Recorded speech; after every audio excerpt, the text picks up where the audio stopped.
Hello, dear students. I'm Dr. Tanveer from Kids English Academy. And in this video, I'm going to teach you some basic rules of capitalization. Although there are no less than 30 rules, and I'm planning to cover all of them in 3 videos. And this video being the part of that series only. So, without wasting any time, let us move directly to the topic. Focus on this slide. Here is the rule number 1. Capitalize the first word of a sentence. देखिए बच्चों, बिल्कुल simple सा rule है. Rule ये कह रहा है कि capitalise the first word of a sentence. जो सेंटेंस है उसका जो पहला वर्ड है या उसका जो पहला इनिशियल लेटर है, आपको वो कैपिटलाइज करना है. एग्जाम्पल से आप आराम से समझ जाएंगे. आप इस एग्जाम्पल पे गौर कीजिए. He is a very good student. इस सेंटेंस में जो ही है उसका एच हमने कैपिटलाइज किया है या अपर केस लेटर में लिख दिया है. क्यों? क्योंकि रूल यही है कि जब आप एक सेंटेंस लिखेंगे उसका जो पहला वर्ड होगा, उसका जो पहला लेटर होगा, वो आपको कैपिटल में लिखना है, अपर केस लेटर में लिखना है.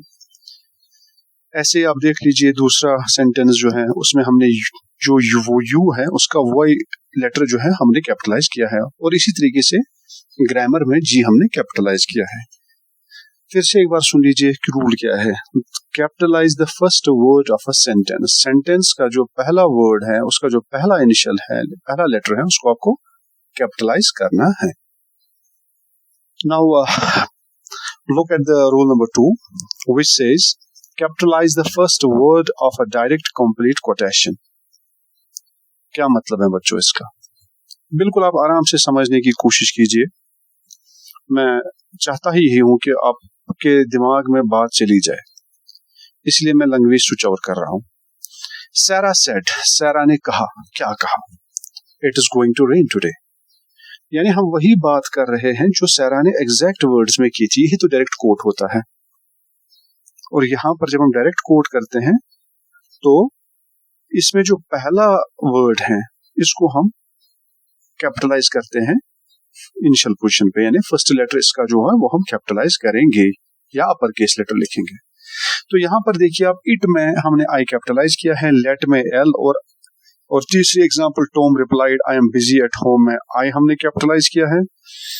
और मीनवाइल मैं आपको ये भी बताता चलूं, देयर इज सेपरेट रूल कि जब प्रोनाउन आई होगा तो आपको उसको कैपिटलाइज करना ही है. बट यहाँ पर चूंकि अब आई पहले ही आया है सेंटेंस में, तो हमने इसको कैपिटलाइज कर दिया है उस रूल के हिसाब से भी.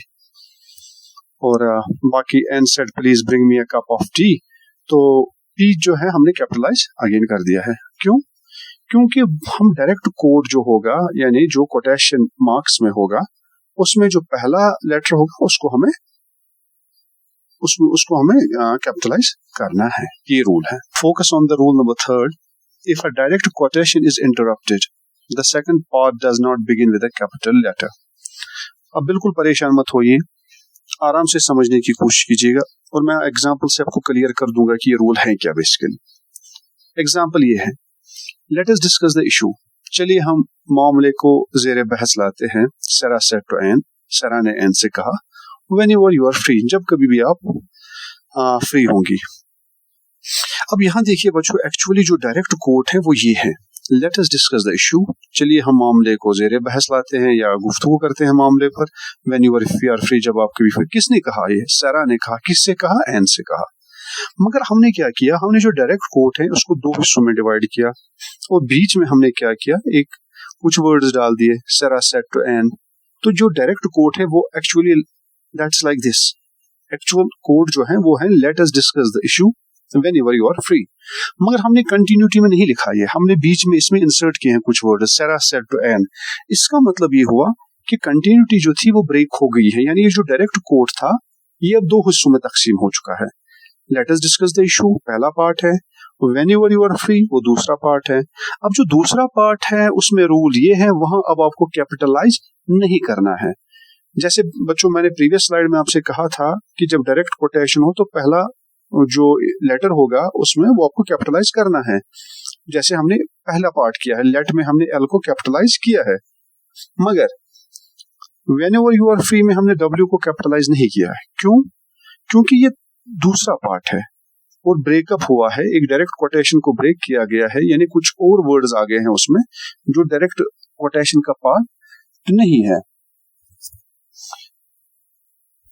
चलिए बच्चों, अब इस एग्जाम्पल पर आप फोकस कीजिए। I will be on leave tomorrow, मैं जी कल लीव पर रहूंगा। John informed his boss, John ने अपने बॉस से कहा, अपने मालिक से कहा, due to some personal issues, कुछ जाती मामलात की वजह से मैं लीव पर रहूंगा कल। जॉन ने अपने जो उसका बॉस था उसको आगाह किया इस बात से। अब आप देख ली एक्चुअल कोड जो जॉन ने जो बात कही थी, मुकम्मल बात वो ये थी, I will be on leave tomorrow due to some personal issues, मैं जी कुल लीव पे रहूंगा कुछ जाती मामलात की वजह से।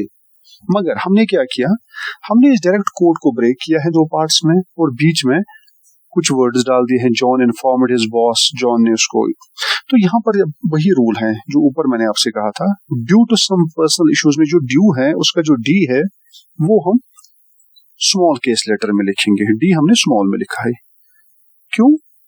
क्योंकि ये एक डायरेक्ट कोटेशन का सेकंड पार्ट है, यानी वो डायरेक्ट कोटेशन ब्रेक हुई है बिकॉज ऑफ सम इंटरप्शन।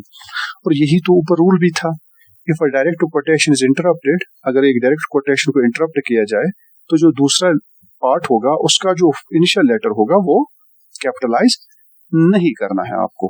ठीक है बच्चों, आप समझ गए इस रूल को। अब इस रूल पे आप फोकस कीजिए, क्या लिखा है। The rule says like this, following a colon, capitalize the first letter when it precedes a complete sentence. What it means? मैं एक्सप्लेन करने की कोशिश करता हूँ। एक सेंटेंस है बच्चों और उस सेंटेंस में कॉलन है। कॉलन क्यों लाते हैं वो एक सेपरेट रूल है, पंक्चुएशन में इंशाल्लाह मैं आपको थॉरोली पढ़ा दूंगा क्या रूल्स होते हैं, कॉलन कहाँ आता है कहाँ नहीं आता है। तो यहाँ पर आप इतना याद रख ले, अभी कॉलन क्लैरिफिकेशन के लिए आता है या लिस्ट कोई हो वो मेंशन करने के लिए आता है। और भी कुछ यूजेस हैं बट मेनली अभी वो हम इंशाल्लाह आगे चलकर डिस्कस करेंगे उन चीजों को। His advice to John was quite logical, उसकी जो सलाह जॉन को, उसने जो जॉन को सलाह दी थी वो एक मुदल्लल थी, यानी दलील पर मबनी थी, लॉजिकल थी। अब सलाह तो दी थी, अब सलाह थी क्या, यानी क्लैरिफाई करना है हमें कॉलन के बाद क्या थी सलाह। Don't plug the flowers unnecessarily, तो जॉन ने जो सलाह दी थी, या रादर उसकी जो सलाह जॉन को दी थी, उसने जो सलाह जॉन को, कोई बंदा होगा ABCD, टॉम, हैरी, कोई डिक, उसने जो सलाह जॉन को दी थी वो ये थी, डोंट प्लग द फ्लावर्स, आप फूलों को मत तोड़िए अननेसेसरली, बेवजह, बिला वजह क्यों तोड़ते हैं आप फूलों को। तो यहाँ पर जो बच्चों डी है हमने इसको कैपिटलाइज कर दिया है। क्यों किया है कैपिटलाइज, ये रूल है, ये आप समझने की कोशिश करिए क्यों किया है। रूल ये है, जब एक सेंटेंस हो उसमें कॉलन आ जाए, कॉलन के बाद आप देख लिया करें कि जो कॉलन के बाद का हिस्सा है क्या वो कंप्लीट सेंटेंस है। जैसे यहाँ पर आप देख ले, कॉलन के बाद एक सेंटेंस का जो पार्ट है, don't plug the flowers unnecessarily, ये तो एक कंप्लीट सेंटेंस है। इसमें आप बोलेंगे सर सब्जेक्ट तो नहीं दिख रहा है कहीं। बेटा बेसिकली बच्चों ये जो है ये एक इंपेरेटिव सेंटेंस है। डोंट प्लग, एक सजेशन दी जा रही है किसी को कि आप फूल बेला वजह फूल न तोड़े। तो इंपेरेटिव सेंटेंस जो होते हैं उनमें यू जो होता है ना वो सब्जेक्ट, उसको हम ओमिट कर देते हैं। तो यहाँ ओमिट किया है यू, बट ये इंपेरेटिव सेंटेंस है, कंप्लीट सेंटेंस है। तो यहाँ पर हम डी जो है इसको कैपिटलाइज करेंगे, यानी अपर केस लेटर में लिखेंगे। और इसी तरीके से अब नीचे वाली एग्जाम्पल पर भी आए, any person living here should keep one thing in mind, हर कोई भी बंदा जो यहाँ रह रहा हो वो एक चीज जहन में रखे, जहन नशीन कर ले, rules of the colony should be respected, colony के जो रूल्स हैं उनका एहतराम किया जाना चाहिए। अब बेटा आप देख लीजिए कॉलन के बाद क्या पार्ट आता है, rules of the colony should be respected. तो एक बजाते खुद एक कंप्लीट सेंटेंस है। तो जब ये कंप्लीट सेंटेंस है तो इसका जो फर्स्ट इनिशियल है, फर्स्ट लेटर है, इसको भी हम कैपिटल में लिखेंगे। यही वजह है हमने आर को कैपिटल में लिखा है। तो आप समझे यहां तक। इंशाल्लाह इसका जो फर्दर है वो आप इस रूल से आपको अच्छी तरह से समझ में आएगा। अब इस रूल पे आप फोकस करें। If word is following a colon do not form a sentence. अब अगर जी कॉलन के बाद कुछ वर्ड्स आ रहे हैं लेकिन वो सेंटेंस नहीं बना रहे, यानी वो सेंटेंस नहीं है, do not capitalise the first word, फिर कोई जरूरत नहीं है, आप कैपिटलाइज नहीं कर सकते हैं। अब आप बोलेंगे सर ये क्या मसला है, क्या रूल है ये, तो मैं एग्जाम्पल से आपको आराम से समझाऊंगा।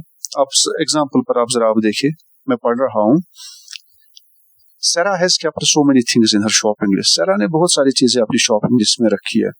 मसलन क्या क्या रखा है, अब उसकी क्लैरिफिकेशन है क्या क्या है, यानी लिस्ट अब मेंशन किया जा रहा है। शूज हैं, जूते हैं, स्टेशनरी आइटम्स हैं, परफ्यूम्स एक्स्ट्रा, बहुत सारी चीजें हैं बाद में वगैरह वगैरह। तो यहाँ पर जो शूज का एस है ना, वो हम स्मॉल में लिखेंगे, कैपिटल में नहीं लिखेंगे। क्यों? क्योंकि कॉलन के बाद का जो हिस्सा है वो कोई कंप्लीट सेंटेंस नहीं है, वो बेसिकली लिस्ट ऑफ आइटम्स है। तो यहाँ पर हमने एस को अब स्मॉल में लिखना है। और बिल्कुल अब नीचे वाले एग्जांपल पर आइए, there are many things in his room, उसके रूम में बहुत सारी चीजें हैं। अब वजाहत करनी है क्या क्या चीजें हैं, एक लिस्ट बतानी है, तो सुन लीजिए लिस्ट में क्या है, फर्नीचर है, बुक्स हैं, रेफ्रिजरेटर हैं, टेबल एक्स्ट्रा, ये सारी चीजें हैं। तो अब आप गौर करें कि फर्नीचर का जो एफ है हमने इसको स्मॉल में लिखा है, कैपिटल में नहीं लिखा है। क्यों नहीं लिखा है कैपिटल में? रीजन बिल्कुल वही सिंपल है, क्योंकि कॉलन के बाद जो पार्ट आ रहा है सेंटेंस का वो एक लिस्ट है, वो कोई मुकम्मल सेंटेंस नहीं है बजाते खुद। तो अब आप एक चीज हमेशा ध्यान रखें, जब भी कॉलन सेंटेंस में आए अब देख लिया करें कॉलन के बाद वाला हिस्सा जो है उस पर जरा गौर करें, क्या वो कंप्लीट सेंटेंस है या वो एक लिस्ट है। अगर वो कंप्लीट सेंटेंस है तो आपको फर्स्ट वर्ड को कैपिटलाइज करना पड़ेगा, अगर वो नहीं है, एक लिस्ट है, तो फिर आपको कैपिटलाइज करने की जरूरत नहीं है। अब इसको आप देख लीजिए, capitalise proper names of persons and places, जो पर्सन्स और प्लेसेस के प्रॉपर नेम्स हैं उनको आप कैपिटलाइज कर दीजिए। सिंपल सा रूल है, यू नो, जब से आप प्राइमरी क्लास में रहे होंगे, सो आई मीन टू से सेकंड थर्ड फोर्थ, तब से आपने ये रूल, एटलीस्ट ये रूल तो आपको आपके जहन में होगा ही होगा। कैपिटलाइज प्रॉपर नेम्स, सारा, जॉन, एन, ये प्रॉपर नेम्स है। प्रॉपर नेम्स बेटा इसमें बेसिकली हम कहते हैं वो आदमी अच्छा नहीं है, वो आदमी मतलब जो मतलब जब तक आदमी बात हो, मैन ये कॉमन नाउन है, मैन कोई भी हो सकता है, मैं भी मैन हूँ, कोई और लड़के होंगे, या मैं, बहुत सारे लोग हैं जो मैन के उस कैटेगरी में आ जाते हैं। लेकिन जब डॉक्टर तनवीर की बात आएगी तो वो मैं ही हूँ अभी। हाँ, हो सकता है कोई और भी हो, बट बहरहाल वो प्रॉपर नेम ही है, कोई और। जैसे यहाँ पर सारा है, जॉन है, एन है, ये प्रॉपर नेम्स हैं। सिमिलरली प्लेसेस के नाम हैं, श्रीनगर, कश्मीर, दिल्ली, लंदन, ये सब कैपिटल से स्टार्ट हो जाएंगे। अब हमेशा के लिए ये रूल आप याद रख ले, जहन नशी कर। और एक इम्पोर्टेंट रूल है, वो भी जरा आप देख ले, capitalise the name of nationalities, religions and languages. एक मुल्क का नाम है, इराक एक मुल्क है, आई मैंने कैपिटलाइज कर दिया है। चाइना एक कंट्री है, मैंने सी कैपिटलाइज कर दिया है। इंग्लैंड एक मुल्क है, मैंने ई कैपिटलाइज कर दिया है। ईरान एक मुल्क है, मैंने आई कैपिटलाइज कर दिया है इसमें। अब ईरान में, इराक में रहने वाला तो कौन होगा, वो अमेरिकन तो नहीं होगा, आई मीन टू से नेशनलिटी तो उसकी अमेरिकन नहीं, वो तो इराकी है। तो जब इराक में रहने वाला इराकी है, तो इराक की नेशनलिटी में जो लोग रहते हैं, जो इराक की नेशनलिटी रखते हैं, जब हम उनको नाम लिखेंगे, जैसे हमने इराकी लिखा, तो यहाँ पर भी आई कैपिटल रखा जाएगा। चाइना में रहने वाले चाइनीज हैं, सी कैपिटल रख दिया मैंने। इंग्लैंड में रहने वाले इंग्लिश हैं, मैंने ई कैपिटल रख दिया है। ईरान में रहने वाले ईरानियंस हैं, तो मैंने आई कैपिटल रख दिया है। यानी नेशनलिटीज की बात हो रही है। अब नेशनलिटीज की बात के बाद हम लैंग्वेज की बात करेंगे। इराक में रहने वाला बंदा क्या जुबान है उसकी, अरबिक बोलता है, तो अरबिक जो है मैंने ए कैपिटल रख दिया है क्योंकि लैंग्वेज है। चाइनीज में नेशनलिटी है चाइनीज, अब यहाँ पर लैंग्वेज भी चाइनीज है, तो सी कैपिटल कर दिया है। इंग्लैंड में रहने वाला इंग्लिश है, उसकी जबान इंग्लिश है, तो ई कैपिटल रख दिया है। ईरान में रहने वाला ईरानियन है, लेकिन उसकी जबान पर्शियन है, तो हमने पी कैपिटल रख दिया है। You got?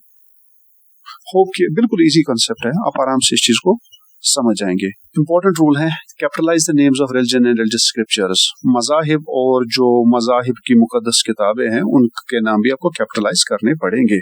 एग्जाम्पल से समझ लीजिए, इजी कॉन्सेप्ट है। इस्लाम मजहब है, आई हमने कैपिटलाइज कर दिया है। कुरान है, उसकी एक मुकद्दस किताब है इस्लाम में, तो क्यों कैपिटलाइज कर दिया है। क्रिश्चियनिटी मजहब है, हमने सी कैपिटलाइज कर दिया है। हिंदुइज्म में एच कैपिटलाइज किया है, सिखिज्म में एस किया है। इसी तरह जो इनकी किताबें हैं, मुकद्दस किताबें, जैसे क्रिश्चियनिटी की बाइबल है, तो बी कैपिटलाइज किया है। हिंदुइज्म में गीता मुकद्दस किताब है, जी कैपिटलाइज किया है। सिखिज्म में ग्रंथ साहब मुकद्दस है, तो हमने जी और एस कैपिटलाइज कर दिया। एक इम्पॉर्टेंट बात वो ये है कि जब आप खिताब करते हैं लोगों से या लिखते हैं उनका खिताब के जरिए उनके अस्मा यानी उनके नाम, तो उसमें भी आपको कैपिटलाइज करना पड़ेगा। बाइडेन एक बंदा है जो अमेरिका में रहता है और इस टाइम पे वो सदारत के ओहदे पर फाइज है, यानी वो सदर है, प्रेसिडेंट है, तो उसका नाम जब हम लिखेंगे प्रेसिडेंट बाइडेन, हमको पी कैपिटलाइज करना पड़ेगा क्योंकि ये टाइटल है। प्रेसिडेंट ट्रम्प में फॉर्मर भी अगर आप लिखेंगे, रिटायर्ड लिखेंगे, फिर उसमें भी आपको फॉर्मर में एफ, रिटायर्ड में आर कैपिटलाइज करना पड़ेगा। प्रोफेसर चॉम्स्की में पी हमने कैपिटलाइज किया है, क्यों?